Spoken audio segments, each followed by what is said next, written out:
Des températures dignes d'une fin de printemps qui donnent des envies de baignade. Ce couple de Parisiens en résidence sur la côte profite de la douceur de l'air pour faire une séance de longe-côte. Loin de lui, l'idée de prendre un quelconque risque. Nous ne dépassons pas le niveau de l'eau ici et nous le faisons toujours à marée basse sans vagues. Et toujours à deux. Toujours à deux. Non. Moi, je le fais aussi toute seule, Ouais, mais, alors ça, c'est mais je pas n'ai pas bien. peur. Non, mais je veux dire, je ne risque rien à marée basse. Si jamais on sent le malaise arriver, on sort de l'eau. On n'est quand même pas très loin dans l'eau.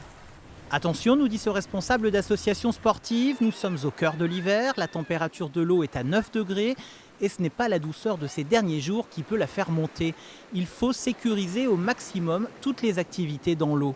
On est sorti samedi, on a vu des gens se baigner en maillot de bain et se jeter dans l'eau. Le risque d'hypothermie est quand même important. Une eau à 9 degrés, en maillot de bain, on tient 9 minutes. Et après, on est en hypothermie.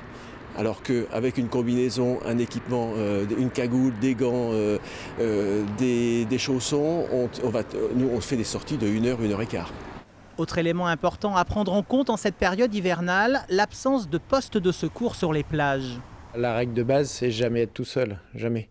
Et quand on dit jamais être tout seul, il ne faut pas non plus être tous ensemble dans l'eau. Sam, quand on a bu de l'alcool, il y en a un qui ne boit pas et qui ramène les autres. Ben là, il y en a un qui ne se baigne pas et qui est prêt à déclencher l'alerte ou les choses et surveiller si jamais il y a un danger.